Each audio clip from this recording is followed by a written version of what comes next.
You are what you do. You can say any amount of things that you want to say, but what you do is what everybody sees. People are like, "Oh, I'm just going to JV it." Like, it's just JV it. Like, what the hell is that mean? I cannot tell you how excited I am to hang out with you guys today. So thank you so much. Well, then that end buyer could come back and say, well, I didn't fully understand that it was subject to. That's not a thing. Like, the SEC has thought of all of these things. They've been here since 1932. And you can do what you want with your property. Buyers have time, they have negotiating power, they have options. Oh my gosh, I am blown away by your inexperience, and they've been in business 20 years. And that includes things other people put on your property, right? It's your property to be okay. Suddenly, cousin Jimmy's in a lawsuit. A novation is replacing one contract or one obligation with another. Out with the old, in with the new. Yes.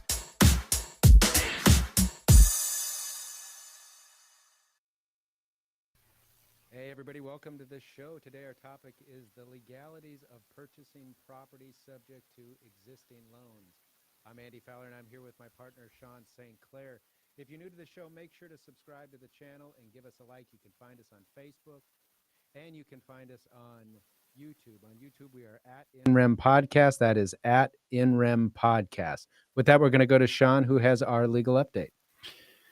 Thank you, Andy. So continuing with my what if series that I've been going through here, my what if for today is, what if a seller refuses to close escrow after there's been a fully executed purchase contract, meaning this thing's been executed, escrow's been open, earnest money's been deposited, and the buyer is ready to go, and all of a sudden the seller has seller's remorse, or the seller decides they don't want to proceed with the transaction.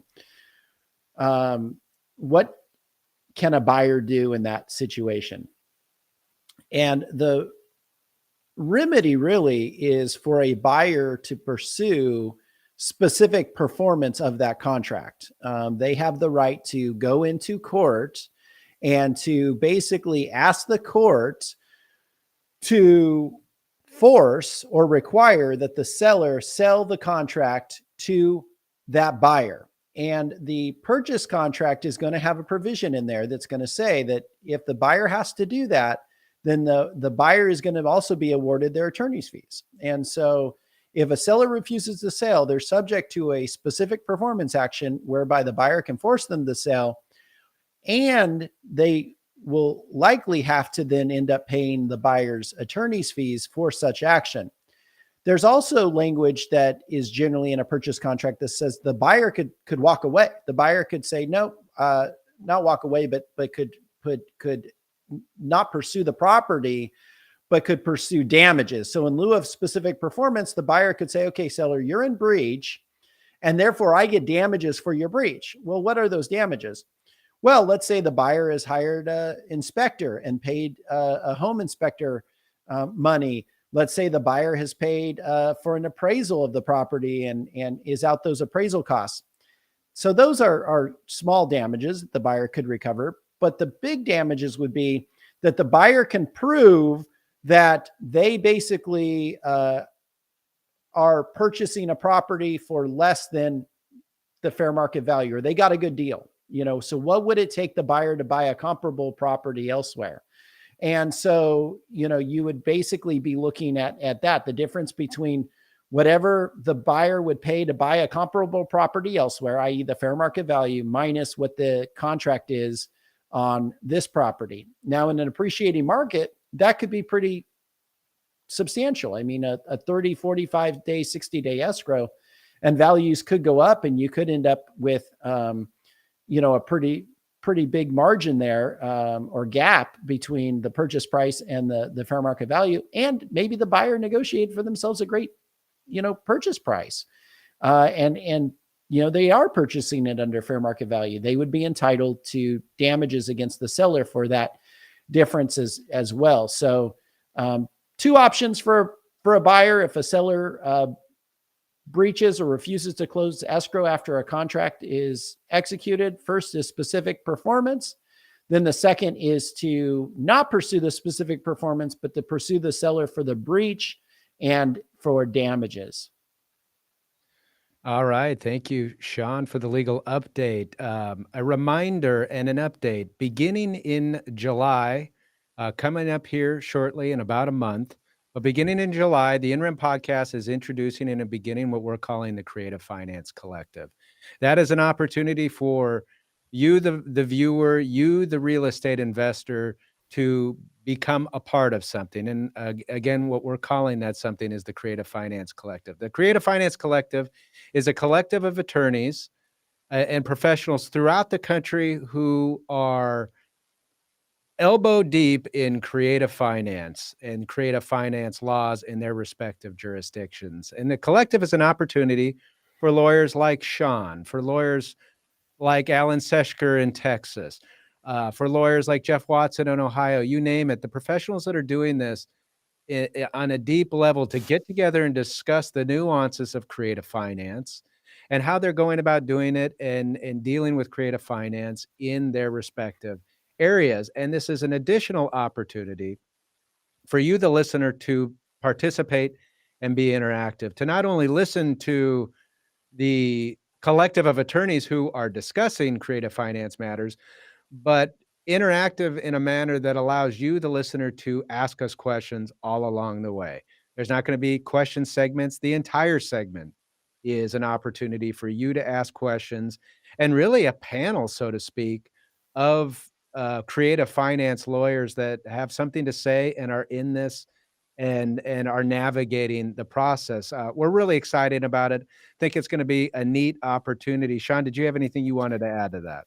Yeah, I mean, this is one of those unique opportunities for somebody to sit in and listen to very knowledgeable attorneys dealing with creative finance, discuss high level topics regarding creative finance. We're not going to have any type of formal presentation. We might have a theme or a topic for the evening that we'll start discussing, but the conversation can just kind of weave and go. My family, about a month ago, we were in Nashville and we had the opportunity to attend a couple of nights at the Grand Ole Opry. And one of the things that we discovered about the Opry was every night is unique and you never know who's going to take the stage. And that's the collective. Each week it's going to be unique and you don't know who's going to show up. It's going to be attorneys who are very knowledgeable that are going to pop in. We may not even know who's going to show up. We might not even know who's going to show up. Yeah, it's just, the opportunity for attorneys to pop in and say, hey, I'm ready to discuss these topics. I'm ready to interact with the audience, to have a conversation. And so it's a really kind of a unique thing. It's not really a formal show per se. It's more of, like you said, it's a collective. It's us attorneys coming together, networking with each other. And oh, by the way, you as, investors working within the space get to watch that. All right. With that, keep that on your calendar. It'll begin in July, and all you have to do is show up, watch, and participate. And it's going to be a good time. We can't wait to do it.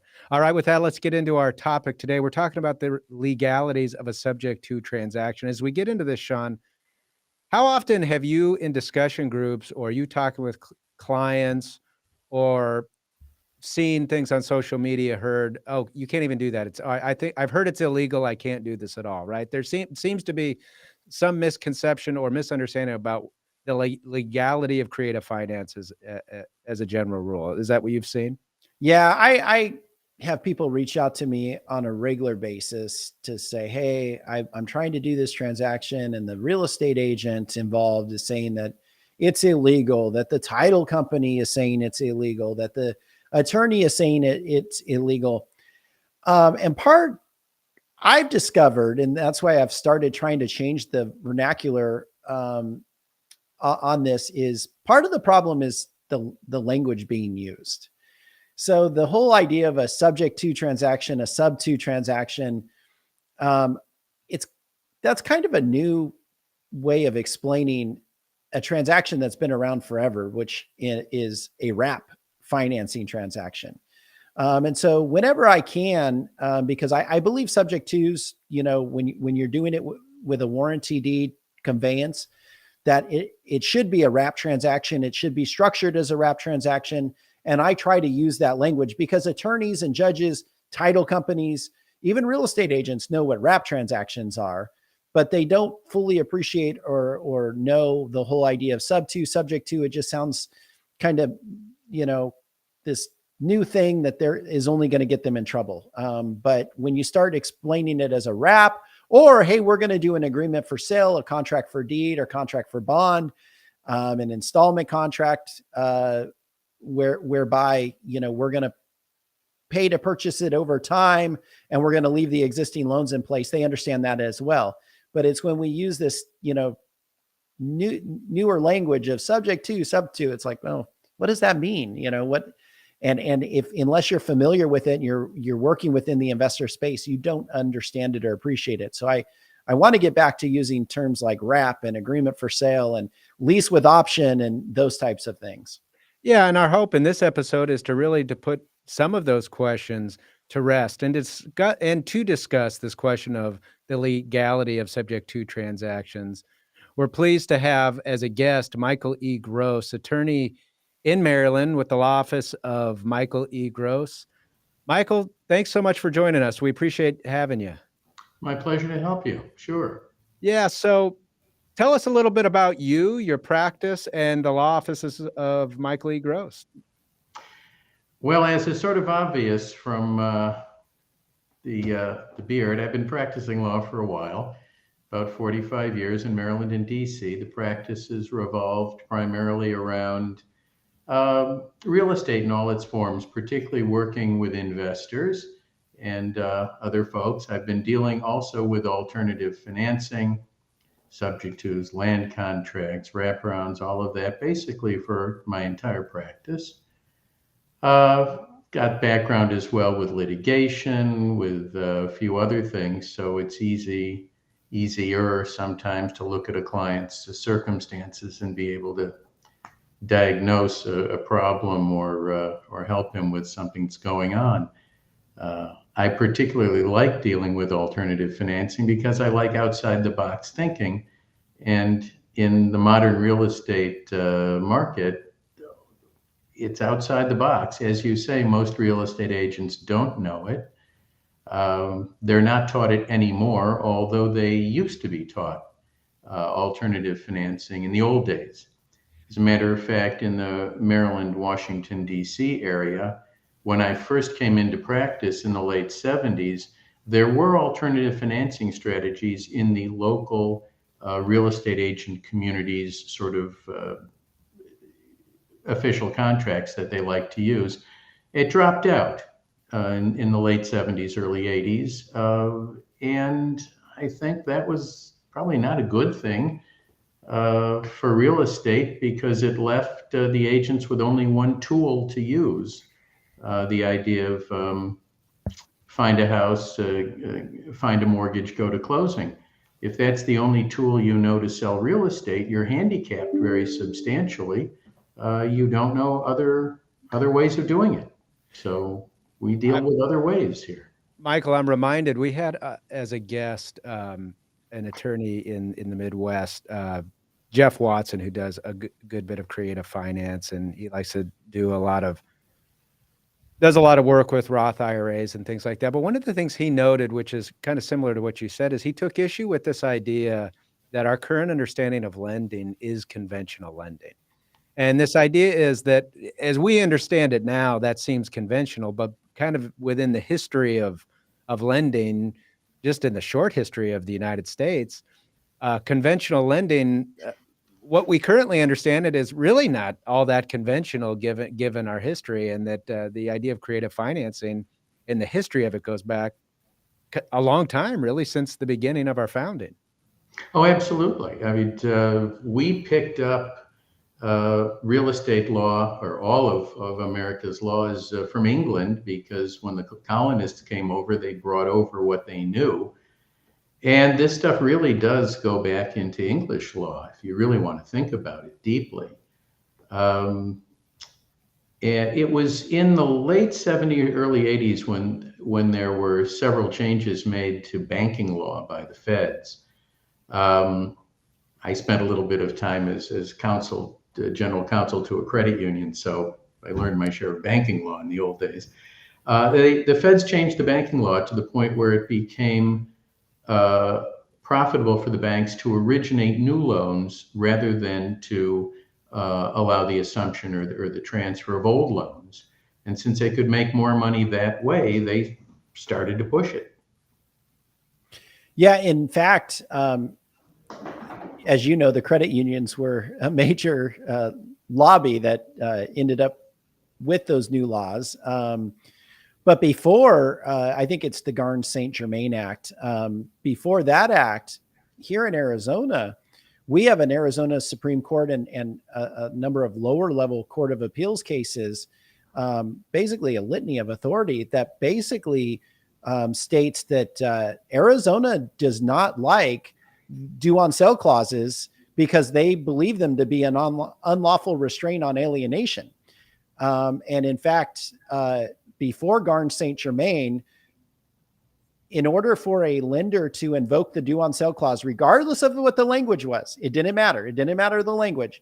If the lender wanted to invoke the due on sale clause, they had to show that their lien would be prejudiced, meaning, you know, the property has gone down in value or because of the transfer, or, you know, they've lost, you know, their lien position or whatever it may be. But it couldn't be just, well, they transferred in, so now we have a right to accelerate.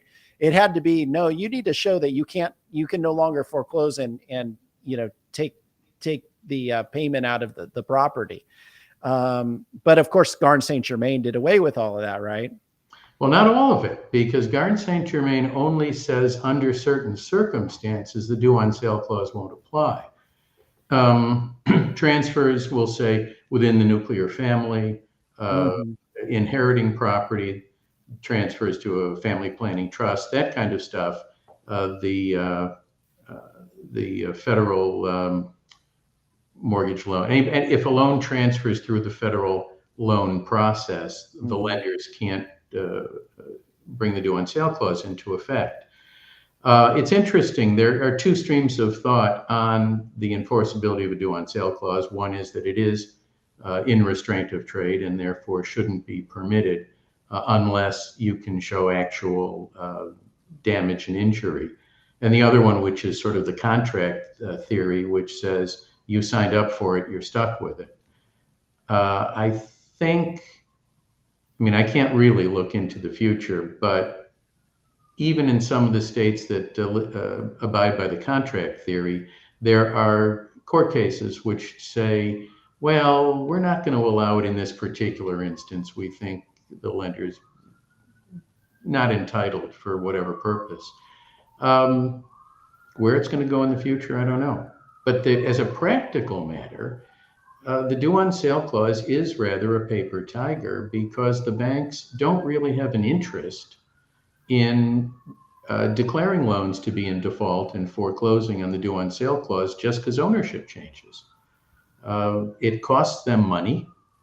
You know, if you're a lender and you've got these two rooms, you know, the one over your left shoulder with all those good monthly paying mortgages, and the one over your right shoulder with all the ones that are in default and costing you money, what incentive do you really have to take a loan that's paying every month out of the room on the left and throw it in the room on the right just because the name on the land record's changed?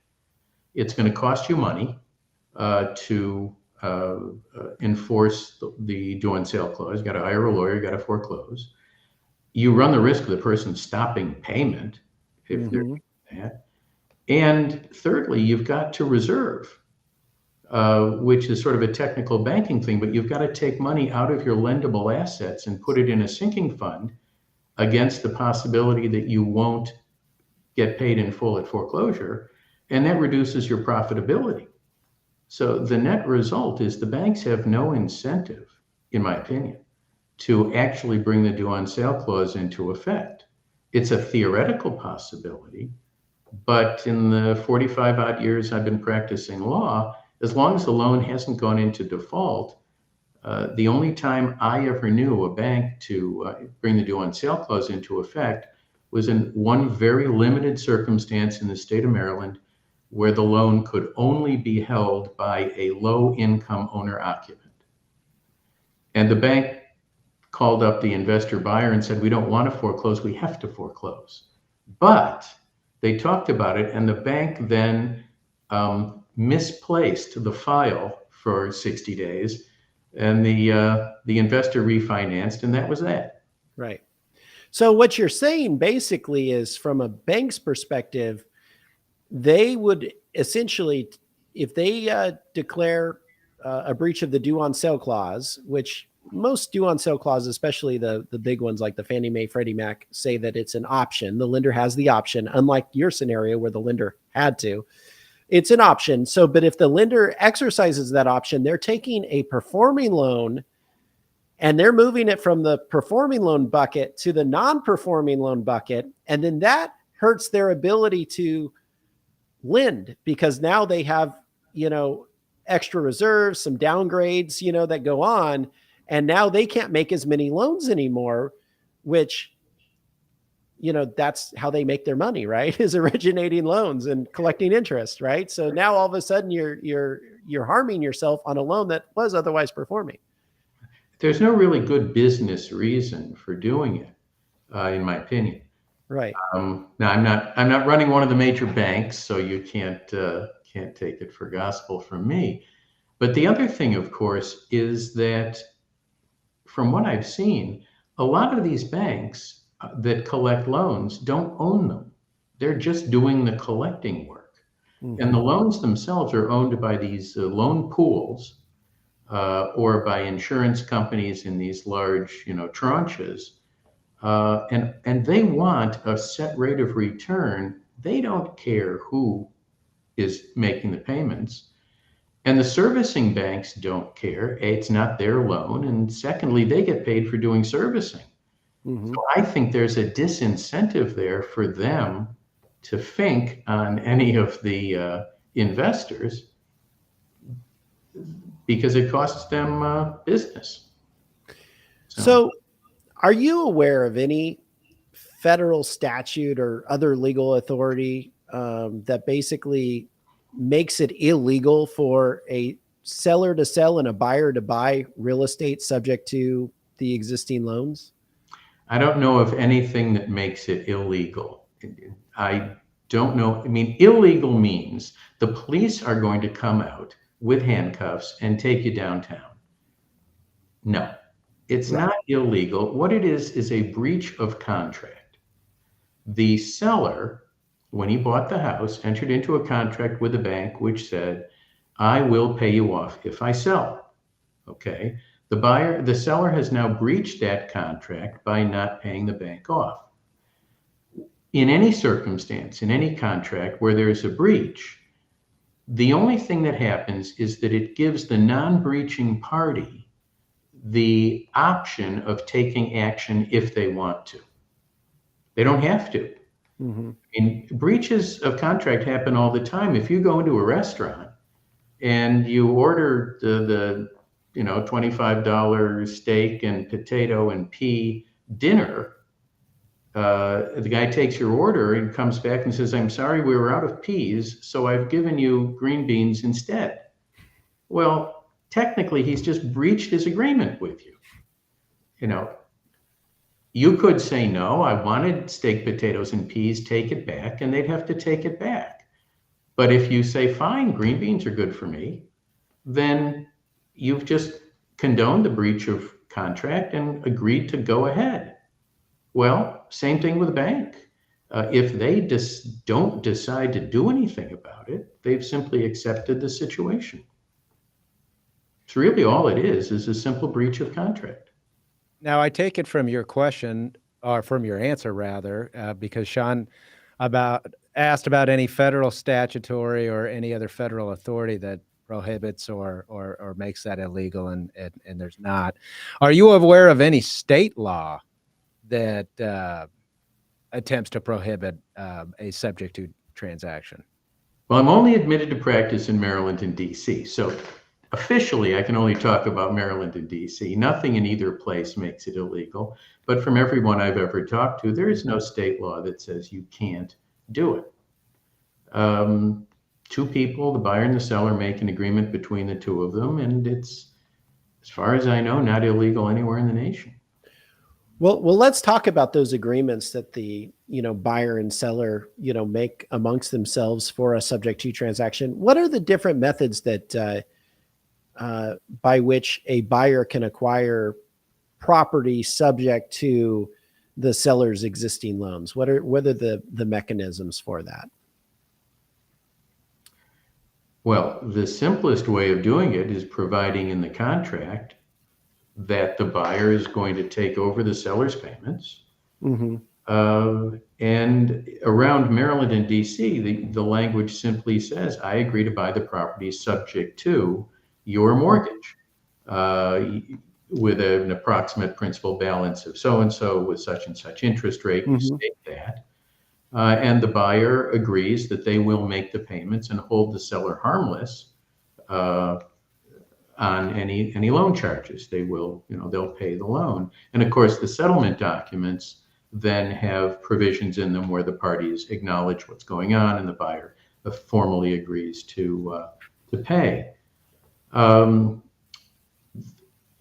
concept of taking title subject to an existing mortgage, of course, applies if you're going to, we'll say, do a land installment sales contract. Yeah. So called contract for deed. Mm-hmm. I consider that like buying real estate on the layaway plan. You're making the monthly payments, the seller continues to own the property, and at some point you then come in and finish the purchase process. But while you're making the easy monthly payments, you obtain an ownership interest in the property, and it's subject to the seller's mortgage. In a sense, if you're doing a master lease situation where you're going to be leasing the property for a number of years, and we'll say paying rent to the seller, which is basically their carrying cost, Mm-hmm. you're taking the property subject to their mortgage until the point where you decide you want to buy it, and then you go forward. And then you can add different mechanisms around that to where you use a wraparound mortgage where you pay Mm-hmm. the seller and part of the money goes to them and part goes to the underlying bank. The details of how you do it are several, but the idea of making the seller's mortgage payments is pretty much basic to all of them. Now, here in Arizona, we don't use them because I think the purposes of why some attorneys use them and some investors use them wouldn't be served in Arizona because of our disclosure statutes regarding transfers to and from trusts. You have to disclose the name and address of the beneficiary of the trust. But I know there's some attorneys and some investors who like to do the subject to transaction through acquisition by a land trust. Does that happen much in Maryland and DC? Land trusts are a more Western thing. They're not so Eastern. People create, usually in Maryland, if you're going to be an investor, you're going to want to pick up the property in the name of an entity for liability protection reasons. Yeah. So normally people use LLCs. And in Maryland and DC, an LLC, the only name associated with an LLC is the resident agent. Nobody really knows who's behind the LLC. So people like to consider anonymity or whatever. I think it's overblown. But the great thing about it is if you buy a real estate in an entity's name, you can then sell the entity rather than selling the real estate and avoid transfer taxes. But that's a whole different discussion for another time. But trusts tend to be more Western, in my experience. Well, and it sounds like, they're obviously in the Western states where the trust is used, there is no, like you mentioned, liability protection. So they're doing it in some combination of an LLC and a trust. And really the only reason they're doing it is for anonymity's sake. But it sounds like the limited liability company records in a state like Maryland are already anonymous other than, as you mentioned, the registered agent. Is that right? They're basically anonymous. Personally, I think anonymity is a little bit overblown. If you're the one running around renting the property, talking to the tenants, talking to the contractors, whatever. You know, it really does not take a Nobel scientist to realize you have something to do with this property. Right. And frankly, if it came down to some really dirty litigation where you actually risked some kind of personal liability, if somebody's digging that hard, they'll figure out who owns the LLC or whatever. When you're talking about liability protection, at least in Maryland and DC, if you create an entity and then you maintain it properly, and you don't treat it like it's just another pocket of your jeans and arbitrarily wash money in and out of it, the corporate veil will protect you. It's difficult to pierce the corporate veil as long as you manage your corporation or your LLC appropriately. Yeah, and that's my take on it too. I mean, the corporate veil is going to apply whether you have anonymity or not. I mean, it doesn't change that. And I'm with you. I think anonymity is overrated.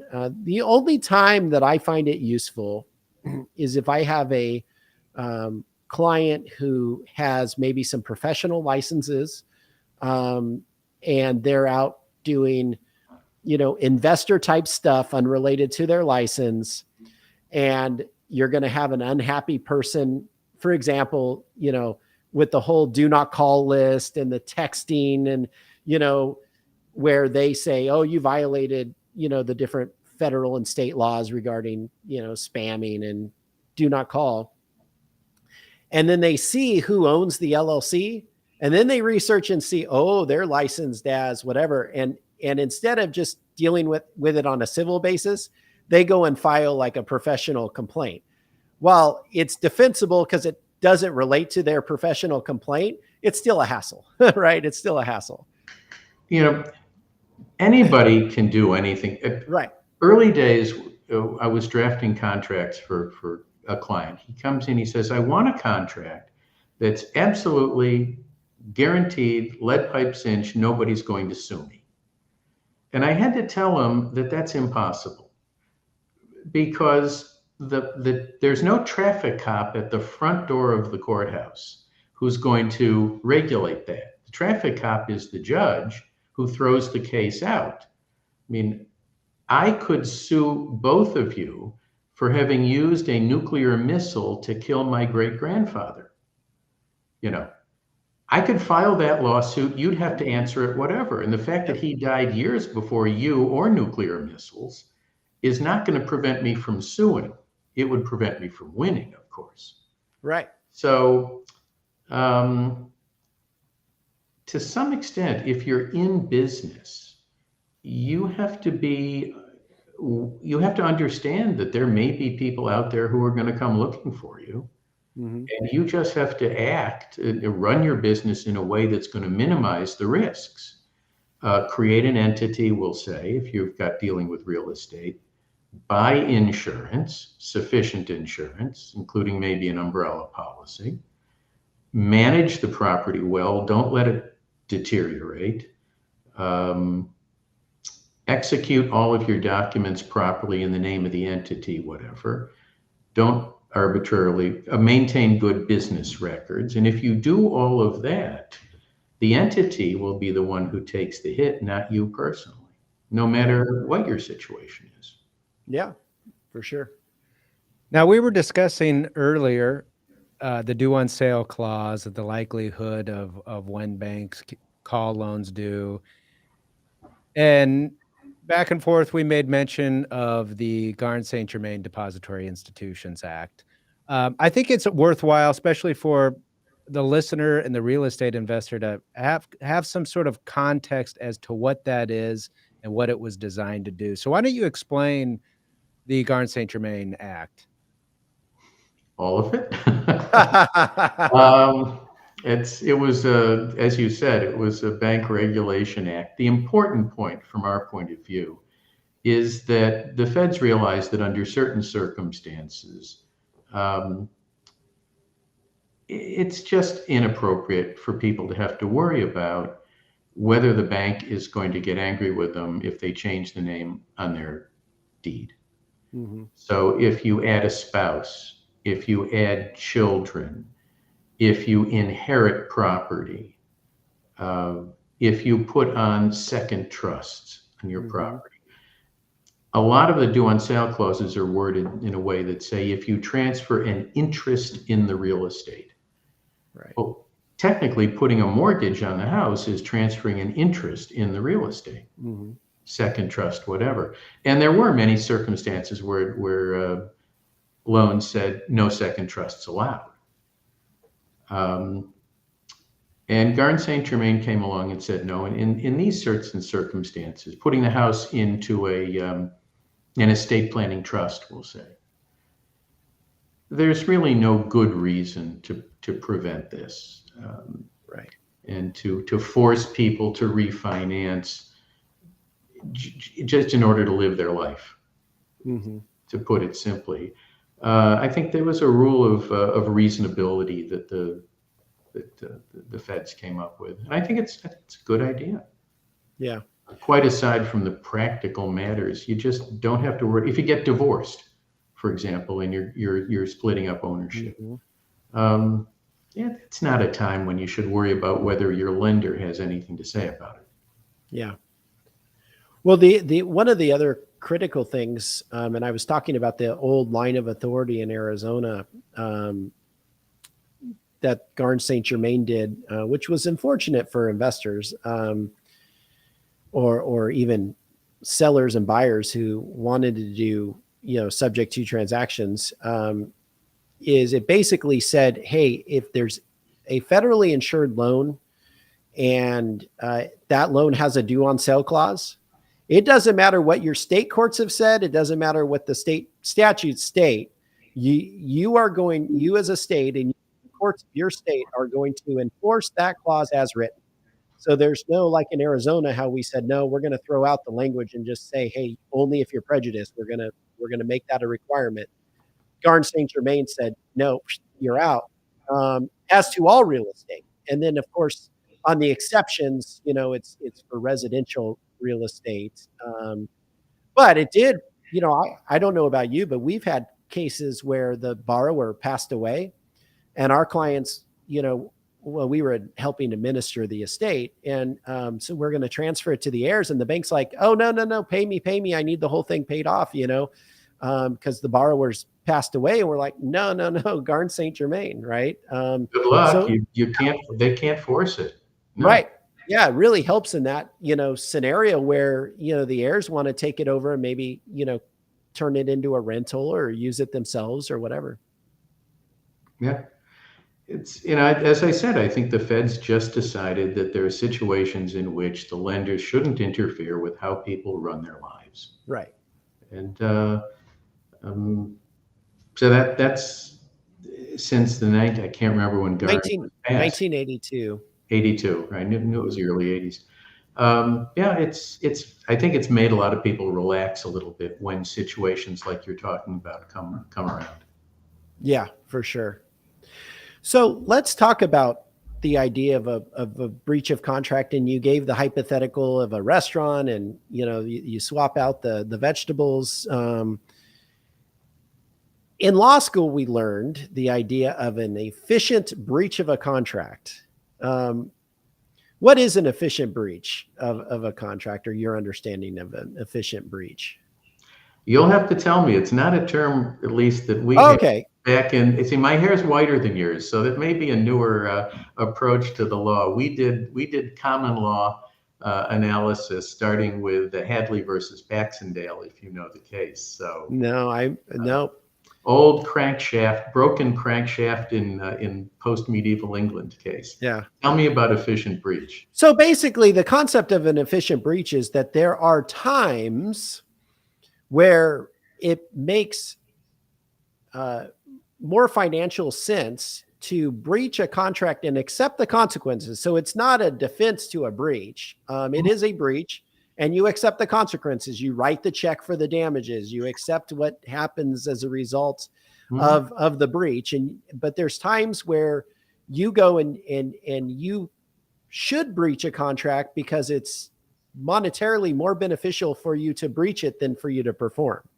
if you will. And so, the way I see the due on sale clause is it's an efficient breach, or it can be an efficient breach, potentially. Well, certainly it makes more sense for the bank to let the people just keep paying Yeah. rather than for them to waste money on enforcement. Right. I'd have to agree with you.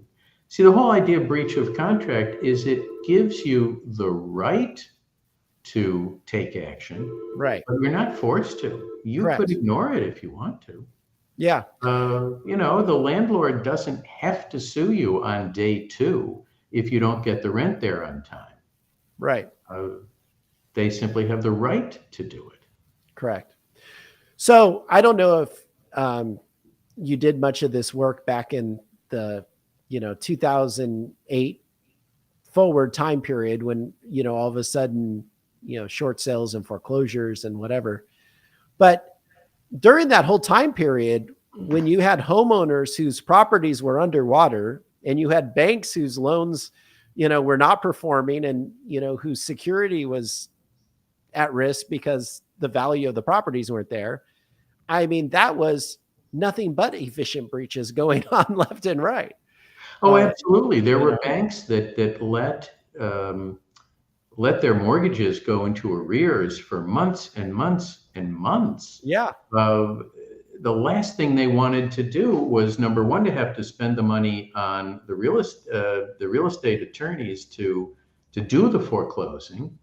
And then, of course, since the owners couldn't pay, they'd wind up with the property, which they then had to manage and repair and heat and take care of and everything else. And they didn't want that expense either.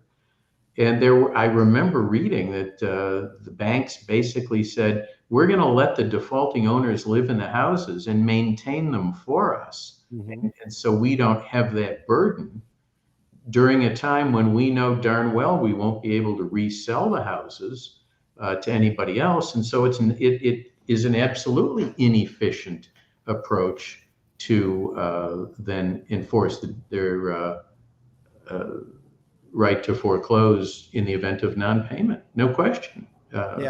It made much more sense for them. Interesting you should mention it because, every time there's a hiccup in the mortgage market and interest rates bounce, alternative financing like due on sale and like SubTos and land contracts and that stuff comes out of the woodwork. This is my 4th hiccup already in real estate, and you can just see every so often when the interest rates pop, alternative financing gets popular. Mm-hmm. Yeah, there was a time after that the 08 financial crisis where every consultation that Sean and I dealt with was an efficient breach. In Arizona, we have an anti-deficiency statute, which in certain cases prohibits the lender from pursuing the borrower for deficiency after the foreclosure. And boy, we met with endless persons who were in a position where they could still afford to, many of them weren't in a position where they could afford, but many were in a position they could still afford the mortgage, but the value of the house was so much lower, especially in a state like Arizona, so much less than what their loan was. In their mind, it was easier to just take the credit hit, walk, and forego the property to the secured party, the lender, and let them take that and move on. But boy, it felt like we saw it daily. Mm-hmm. Oh, no question. And in Maryland as DC as well, it was common where you'd go into bankruptcy because you'd lost your job or whatever the situation was, and you'd be washed free from the debt.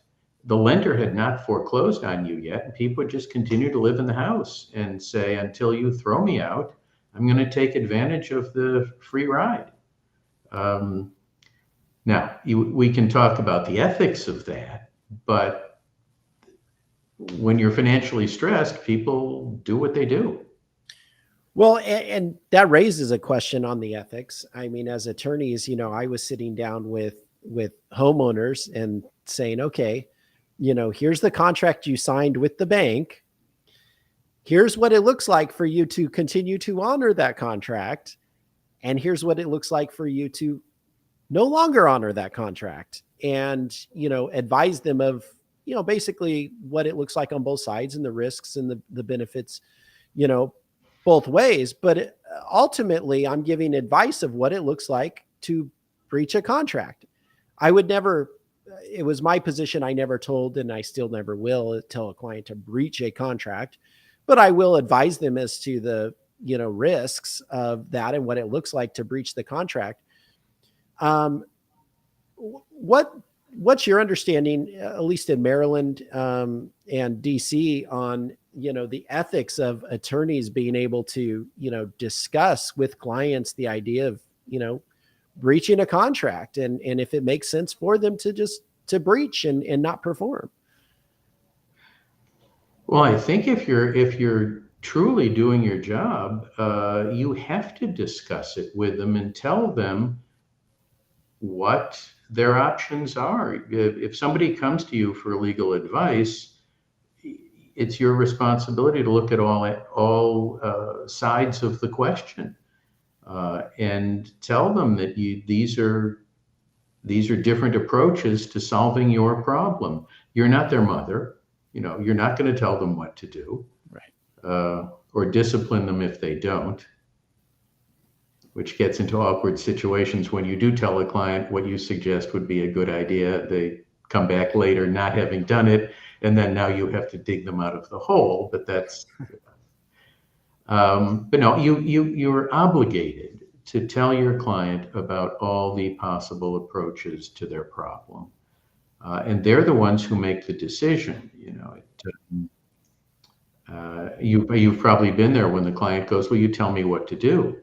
And the answer is, well, I can't tell you what to do. You have got to analyze your own situation, whether it's with regard to real estate or anything else, and you have to decide what you think is appropriate. You can't tell anybody, yeah, go ahead, divorce your wife. It's what you should do. That's not our job. Psychiatrist maybe, but that's not a lawyer's job.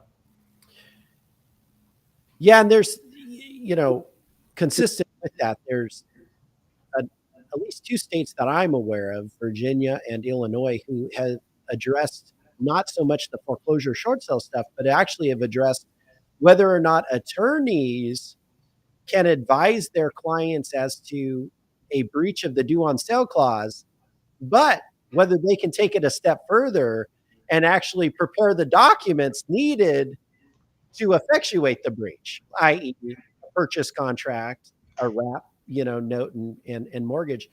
And I will tell you, both the Virginia ethics opinion and the Illinois ethics opinion basically say yes, that you can, as long as they are doing it with full disclosure and knowledge of the risks involved. And Illinois actually went into the whole idea of efficient, breach, and said, hey, look, there are times where a client's survival may depend, their financial survival may depend upon them breaching a contract. And if that's it, then the attorney can be involved and assist them with that. So that helped me sleep a little easier at night, coming across those, knowing, okay, if I'm doing this creative finance stuff, at least I have, now it's not Arizona, but at least I have a couple of state bar opinions right on point, and I'm not aware of any to the contrary. Well, I'm certainly not, and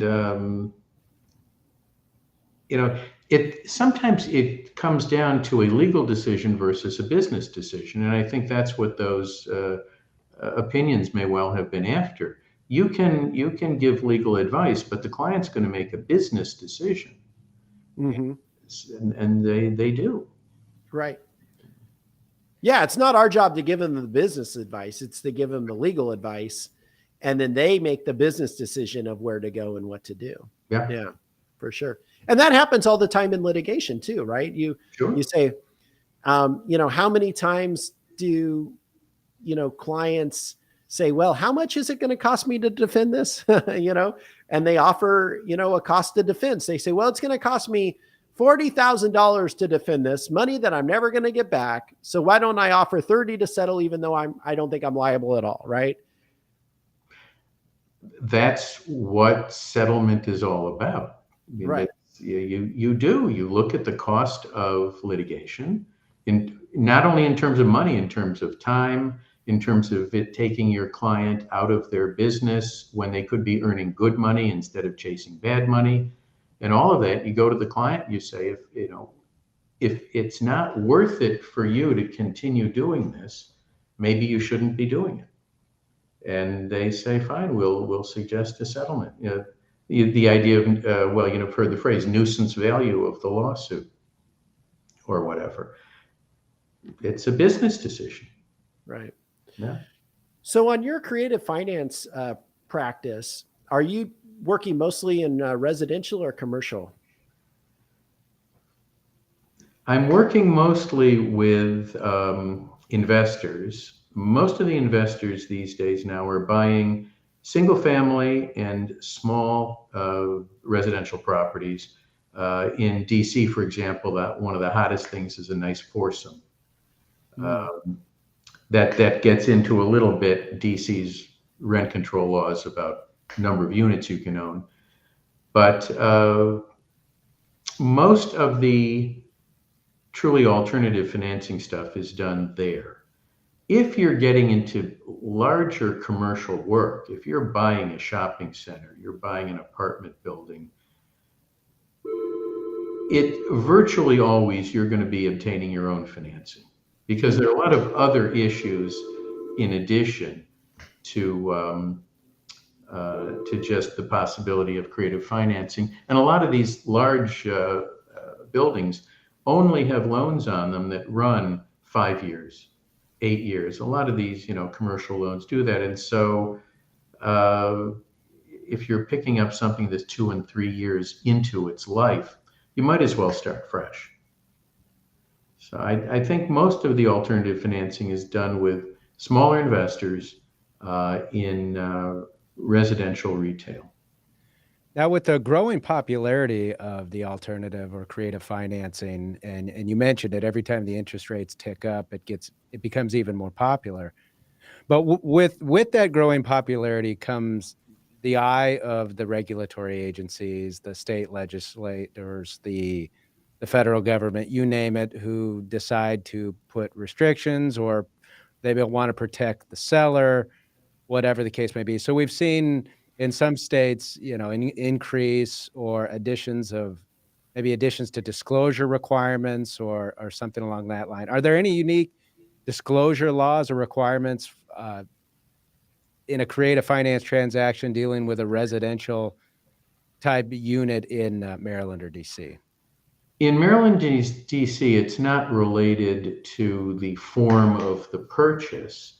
What Maryland in particular is concerned about is that a homeowner who's in distress not be taken advantage of. There's a law called PIFA, Protection of Homeowners in Foreclosure Act, PHIFA, which basically says that if you, an investor, want to buy a house from an owner-occupant, want to buy their principal residence, and they're 60 days or more in arrears, they have to be represented by a real estate agent or an attorney in that transaction.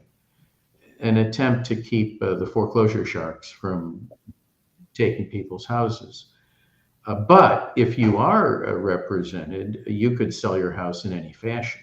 And there are circumstances I've seen where the buyer will come in, sellers in substantial default. The buyer comes in, cures the arrearage.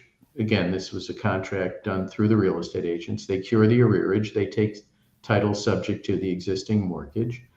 And normally these are rehab situations. And 5-6 months later, the property goes back on the market. It's sold for full price, cash, and the mortgage gets paid off. I would dare say that happens before the bank even knows there's been a transfer of ownership. Right. But that's about the point where regulation has struck in Maryland. DC doesn't have anything quite similar to that. But I haven't seen anything that would prevent the use of alternative financing. And I don't think, I mean, to consult my very cloudy crystal ball, I don't think it would pass the Maryland legislature. Because I think that would, again, inhibit people from selling their property. As I sort of said in the beginning, if the only way to sell property is to go out and get a bank loan, then in certain situations where that's really not appropriate for the parties, you're not helping anybody by restricting people to that approach. That's why alternative financing, creative financing, is so useful to people. I can't remember who it was who once told me that if the only tool you have is a hammer, all of your problems are going to look like nails. Same way in buying and selling real estate. If you only know one way to do it, you're very limited. And I think you'd be limited in helping out homeowners who may be in some distress or may need to move for some other reason.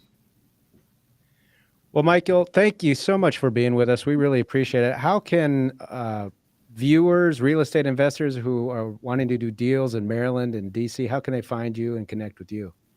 Well, bit of ruthless promotion here. The website is grossesq.com, grossesq.com. You can contact me there, or the email address mgross@grossesq.com. And phone numbers on the internet. And if you need anything, I'd be happy to talk to you. We appreciate that. Michael, thanks again so much for being with us and getting into the weeds on creative finance.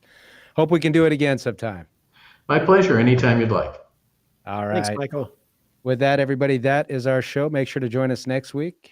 Have a good one. Have a good day, everyone.